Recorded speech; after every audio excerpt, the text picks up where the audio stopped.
Welcome back. I am really excited about this interview. We've got a special guest, Al Huntoon. He's the owner of CoParenting Connection. He's the author of Your CoParenting Pilot. This discusses how parents can use AI in their communication. He's been involved in this line of work for about 30 years in the human services industry. I want to welcome you, Al Huntoon. Well, thank you so much for inviting me to do this. I really appreciate it. Well, tell us about your background and how you kind of got started in this business. Well, I'm a social worker. I have MSW. I've been in various roles in social services for the past 30 years or so, as you mentioned. Uh, Headed up some nonprofits, including a family counseling agency. I did a couple of statewide training projects, and then at the end of my formal career, I got a job as a custody mediator in Wake County, Raleigh, North Carolina, very high volume district. I was there 8.5 years and mediated over 2,000 cases. It Wow. was like an assembly line. And so saw people from all different walks of life, all different backgrounds, rich and poor, people who had been, married for 20 years and people who had one night stands. So that wealth of experience really it was eye-opening to me. I Before that I thought I had seen everything, but this was this was quite an experience. And before the pandemic, people would come into my office in the courthouse, sit 4 feet away from me and just kind of have at it, get into it. And some people were very cooperative and some people were in a big fight. So that's just, a lot of very direct experience with co-parents and other caregivers. It wasn't just parents, you know, grandparents, family members, sometimes people who weren't related to the children. There was, a lot of cases where there was Child Protective Services involvement and had required them to go file a custody order and then go through mediation. So I retired from that and I spent some time away from the working world, having fun. But then when I did that, I realized like I'm not done with this. And then that's when I started Co-Parenting Connection, got back into um, coaching co-parents, mostly in high conflict situations. All my clients right now are in high conflict situations. Yeah, got Uh, it. yeah. So one of my first clients was a physician, and he had a pretty high conflict situation with his ex, eight-year-old boy, and so they were communicating through email, and so he was having a lot of trouble with that. Like he was being very defensive. I think he was, he had good intentions. He was trying hard, but he was making mistakes too. Um, it's hard. People, life doesn't prepare you for that. And so it's hard for people. It's challenging. So I came up with a template that he could use, you know, cover these things, why is this important for your child? Why is it beneficial for your child? Not why you want it, why it's good for your child, basically doing that. So he started using that. And then one of our sessions, he told me that he was using AI to he'd come up, he used my template to come up with the message, and then he'd run it through AI, and I'm like, what?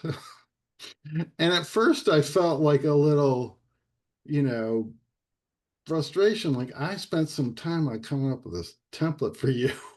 Why do you feel like you have to also run it through AI? But then I looked into it and I'm like, okay, I see what's happening. And this was 2 years ago or so. It's come a long way since then. It was a little more robotic, but I could see, and he shared some of the before and after messages, and I was like, okay, well, I can see the value of this. And so I started looking into it and listening when other clients talked about it, and kind of putting stuff together. And then at some point, like in the spring, I was like, oh, I have enough stuff here for kind of a guide for people, not like a full-fledged book. It's not, 200 pages or something. It's just a guide, just very simple, practical stuff. And I just kind of put that together in a book and I self-published it, and it's getting a lot of traction. Well, I think what's interesting, Al, is that you being experienced in this business, right? Your initial thought was, well, wait a minute, right? You, you need me, right, rather than the AI, but you eventually saw it would be in their client's best interest if they were guided through using some of the prompts that you created for them. Yeah, this was before I did any prompts, and it was more, that was a turning point for me because I really wasn't familiar with it. And so I started looking at it, and then I started more informally suggesting that people use it. Some people are, more comfortable with it than others, of course, and then, kind of little bit of debriefing about, we talked last time, we talked about this, and did you do it? Yeah. And how did it work out? And then sometimes people would share some examples with me. So that's basically how I learned along the way. Yeah, that's really great. Well, in your book, you mentioned something called linguistic guardrails, right? Hmm. So how co-parents can kind of stay on track and making sure that they don't kind of step in waters that they shouldn't be in. Can you Yeah. elaborate on that a little bit more? Well, the idea of guardrails was something that I developed with my colleague in the custody mediation. We had a lot of discussions.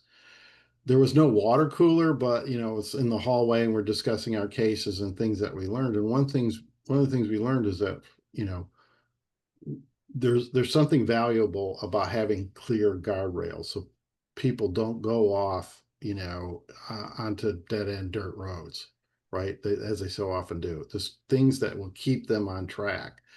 And so that's one of the things that I, seen with AI is it can kind of create these linguistic guardrails, based on the prompt. So it's going to respond, to the person's prompt. So the guardrails, the AI is not. You can work with AI, but AI is not creating the guardrails. You are, and then AI is refining those guardrails. Another concept I use is emotional spell check, Mm, so that you can see people, it's they're getting emails and texts from the other parent that are often very accusatory, right? And then so what does that do? It's like, well, I'll show you, or I need to defend myself.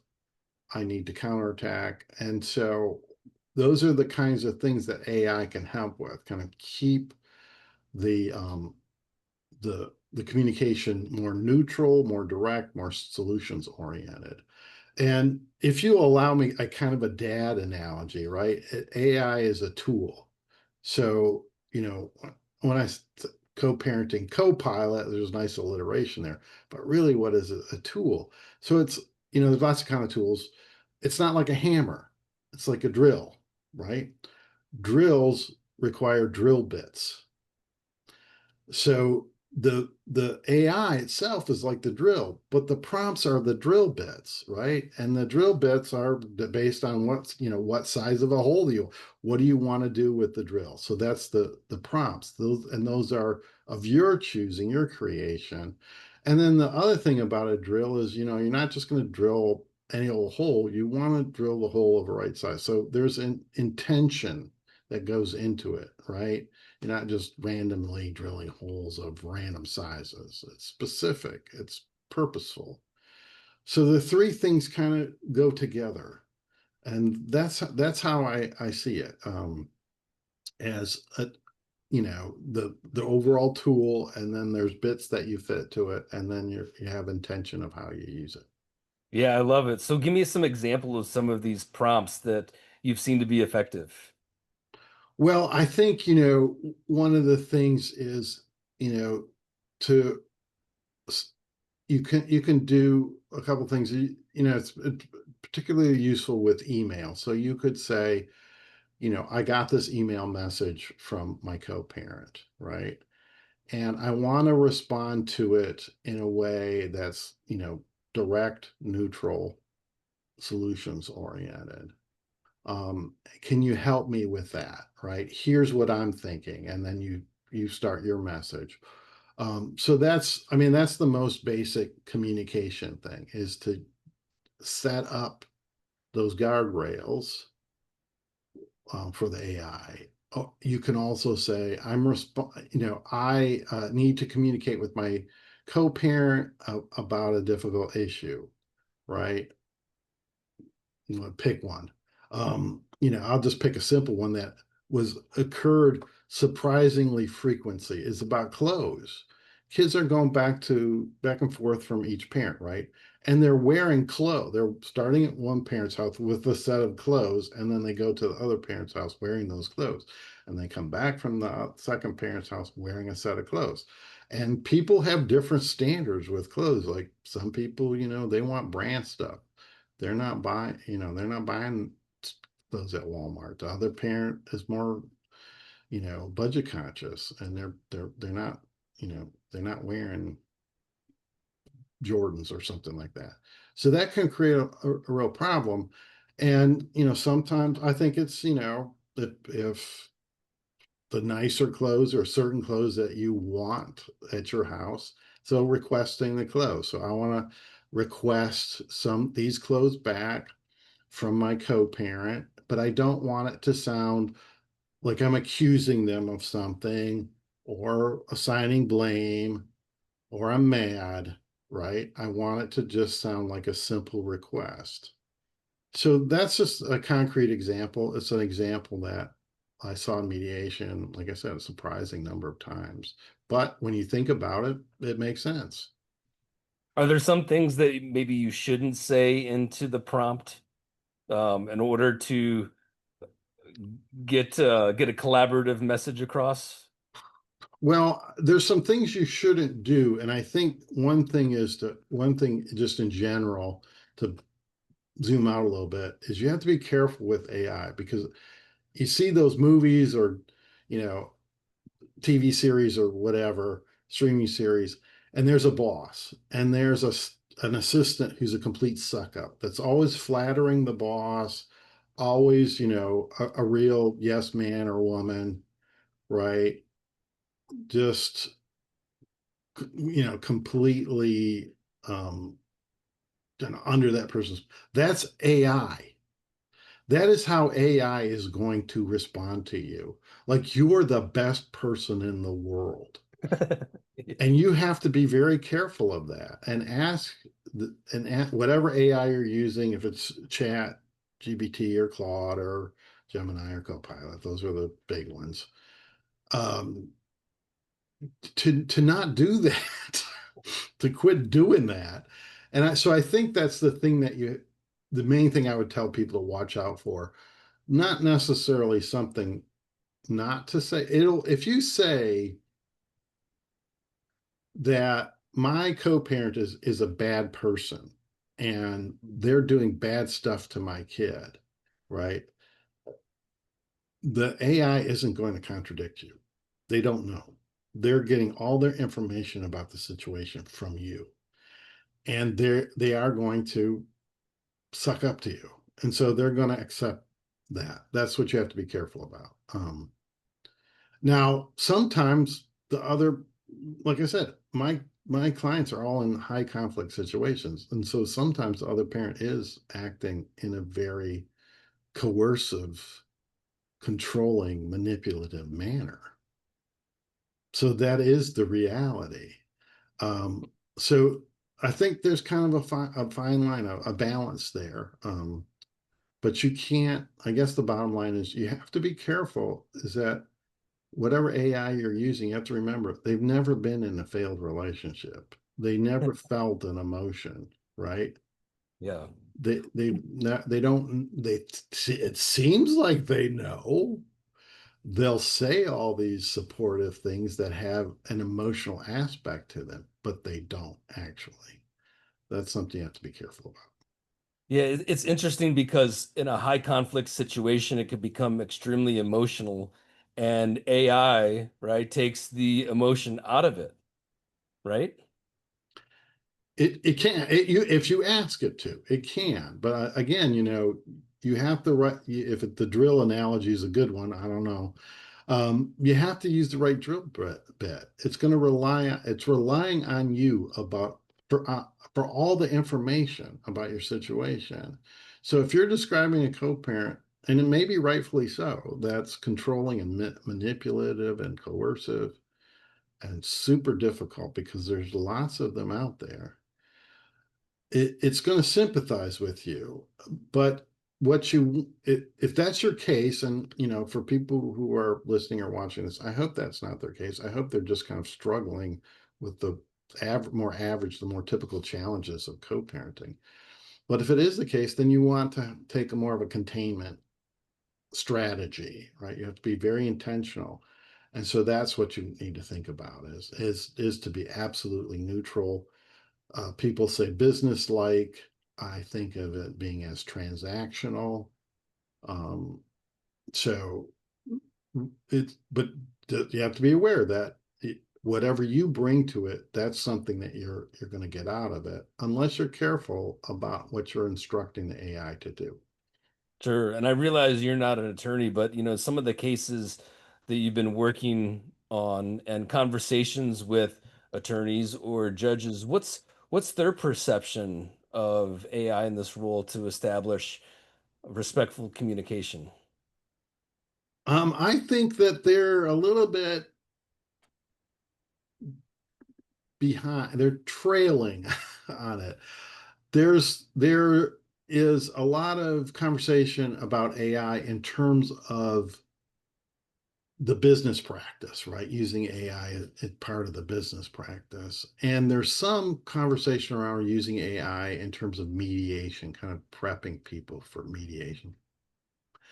But I think what we're looking at is, it seems to me like more cutting edge.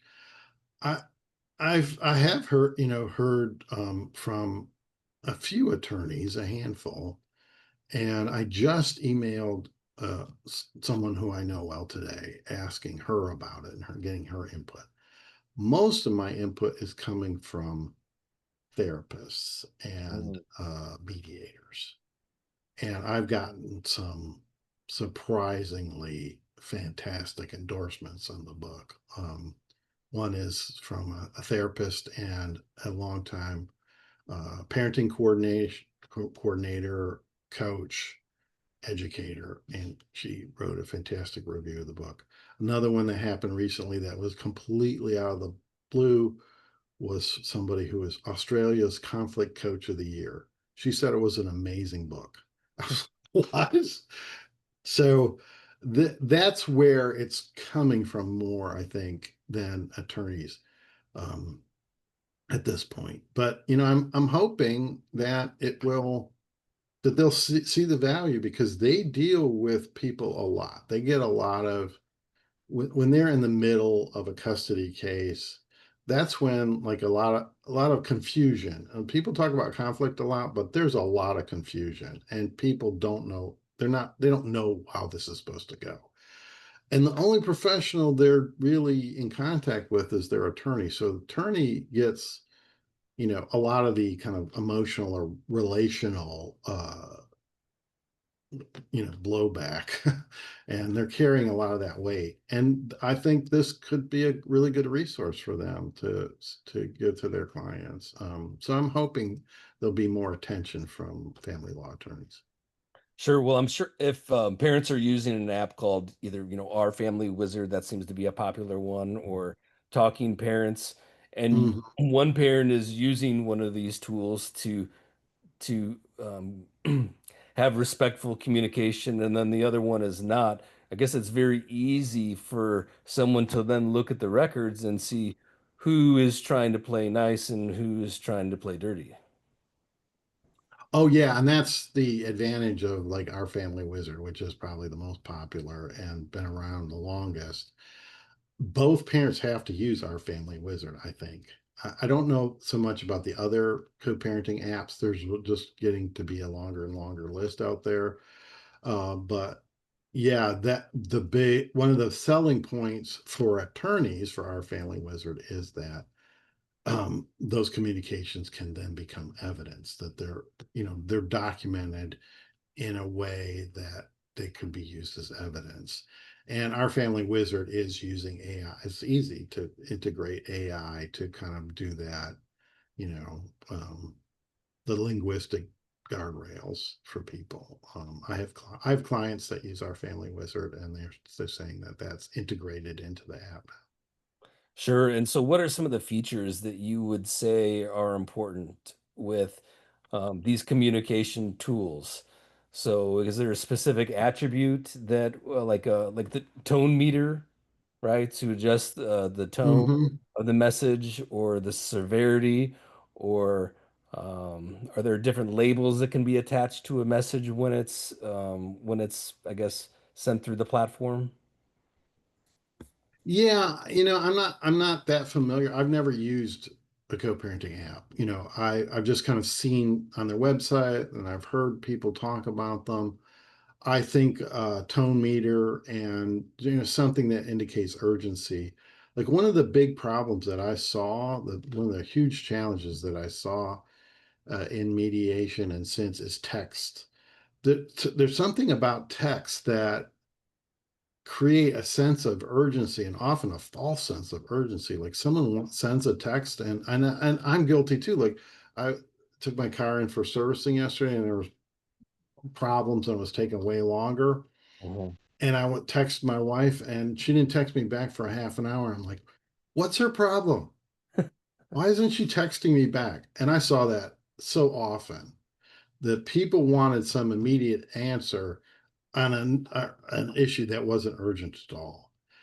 And so that's one thing is to kind of like really think through what is the real urgency of the issue here, that we're communicating about, because people can create a false sense of urgency. So that's another thing I would look at. Depending on, like I said, our family wizard, the documentation is it can be used, as evidence in a case. That's the worst case scenario. So I don't know, if people want that or not. I think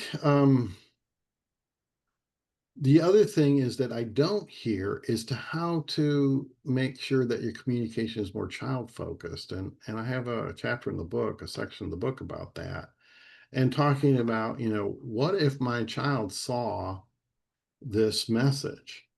And the reason I did that is because I had clients who they were very high conflict and they were just doing it all wrong. They were just not using common sense. And I got a referral from a parenting coordinator. Can you work with these people around communication? And one of the things that one of the parents was doing was showing the teenager, older kid, Mm. text message. Well, here's why I'm doing this. It's because your dad sent me this message. Well, a teenager's getting text messages all the time. You could make an assumption that teenagers get what text is about and all that, but it was not a good thing to do. It put the child in the middle, very much so, and teenagers exploit that with their parents. People don't realize that, but teenagers exploit conflict between parents all the time. So one of the things then is I asked both of them, any message you write to the other parent, you should always be thinking about what if your child read this? Because that's already happened. So things like that, I think it might be a good, thoughtful addition is to, how do you bring more of a child focus to this?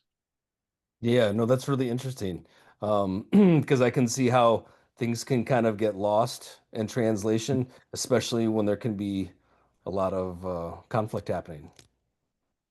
Yeah, what happens for a lot of people is there's unresolved relationship conflict, right? People end a relationship, especially a marriage. They don't both go to like some sort of counselor at the end to help them get closure. They're expected to work that out on their own.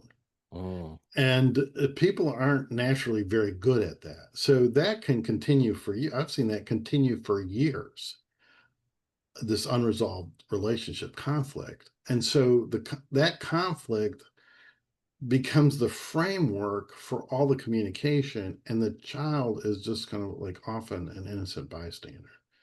So bringing the child to the center of the communication, not the middle, I think is really important. Yeah, no, that's really good. So let's I want you to put your um uh I forget what it's called, your silver ball, right? Get out your silver ball and predict into the future where this is headed in the next 5 years as the technology continues to Mm-hmm. change, as Mm-hmm. people get more familiar with AI, right? What do you see happening, especially since you're on the leading Yeah, edge of it right now? I would have to say it's not a crystal ball, it's a magic 8 ball. Uh, if you remember those from, we had those when I was a kid. I, it's really hard for me to say. And I think, once I became interested, and that really kind of came to a head this past year, is then I start reading all this stuff about AI and predictions. Um, so it's really hard for me to know. It it's so, it's so easy to use. You it's free. You go to Chat GBT, you go to Claude, Gemini, Copilot. They're all free to use. Chat, you can personalize it. You can tell Chat what your situation is, and you can tell Chat how you want it to respond.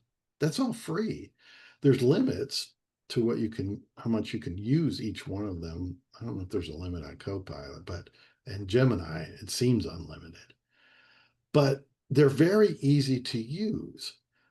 One of the big advantages, I think, with co-parenting is people don't realize is that advice that therapists and coaches and others give to people all the time is pause. Take a pause, right?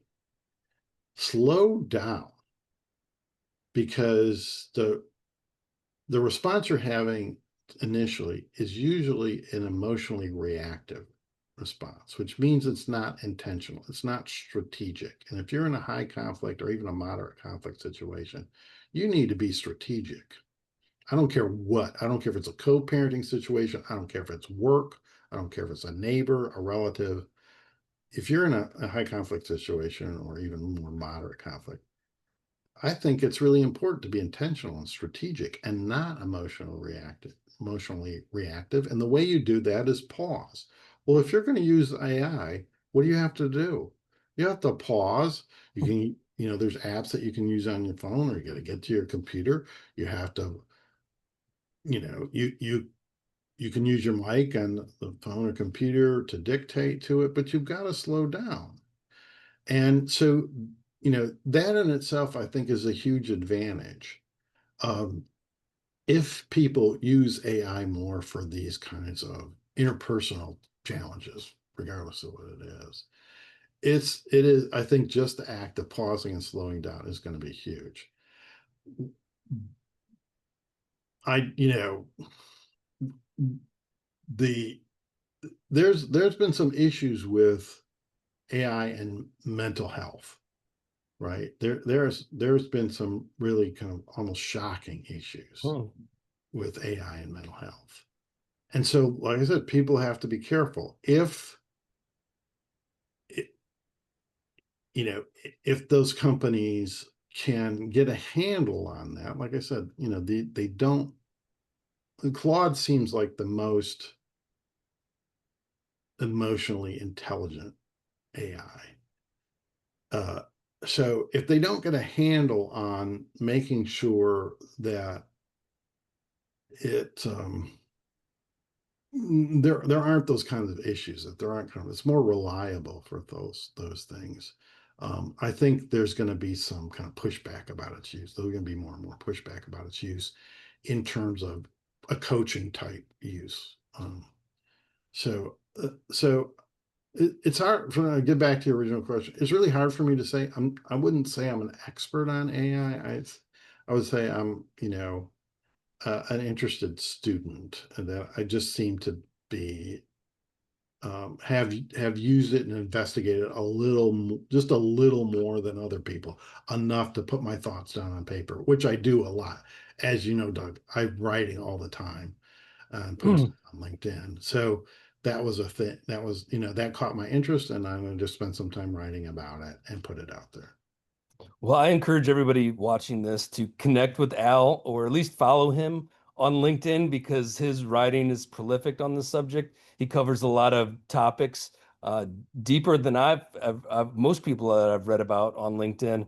And then I also encourage you as a reminder to go to Amazon and search for Your Co-Parenting Pilot. Download Co-pilot, the book, co-parenting co-pilot. Your Co-Parenting CoPilot. That's right. Yes. And Hmm. get that on Amazon. You know, one of the things that we did with CoTrackPro because understood that communication was a serious issue is that we took the 100 most common co-parenting disputes or things that you need to communicate, and we've loaded those in as prompts. So all you have to do is click on the prompt, it goes into the message, then you can customize it a little bit, then hit generate, and then it creates this smart, respectful, collaborative reply, which has become really useful. And then to handle nasty messages, right, from let's say your co-parent, the smart reply, you copy their message, you paste it into the smart reply, and then it creates this kind, respectful, Hmm. collaborative message that, it just only takes a few minutes, like you said, to pause and create something that's going to be more collaborative, especially in the eyes of somebody who might be observing this communication. Hmm. Well, those sound like really good features, especially having the like a menu of prompts already set out for people. And the one thing I would say, too, is that AI can feel kind of sterile in its responses sometimes, right? It doesn't feel like it's coming from a human being. It does feel like it's coming from some sort of robot often. And so what I would encourage people to do is to take the content of the message and then kind of make it your own. Don't just I would encourage people not just to take that whatever the output is from AI and then just cut it and paste it right into an email. I would say look at it and then take it and make it your own, because the part of the issue is the other person's going to sense that it's not you. And if trust is an issue, you don't want to let people think that it isn't really your response. So that's one thing I would add to that is just take it and make it your own. Just tweak it so it sounds like you. Yeah, that's really good. So if a parent's listening right now and is on the verge of burnout from co-parenting conflict, what's the first small step you'd recommend they take using your book? Well, buying it is the first step. I think it's really easy to use, and each section is meant as a standalone section. So there's sections about communication and conflict, and like I said, child-centeredness and self-care, and just kind of an overview of how to use AI. So you get the book and look and you don't have to read it cover to cover. Just go to the section and just pick out some stuff that you think is helpful. But the first thing is you don't again is to pick out uh, your response. Be strategic. Be intentional. Take a deep breath. Take a pause. And then if you get the book and you use AI, that's kind of built into the process. Yeah, I thought it was a real easy read for Thank you. anybody who's thinking about it. I'll make sure that I put the link in the video, the show notes. That way people can access it quickly.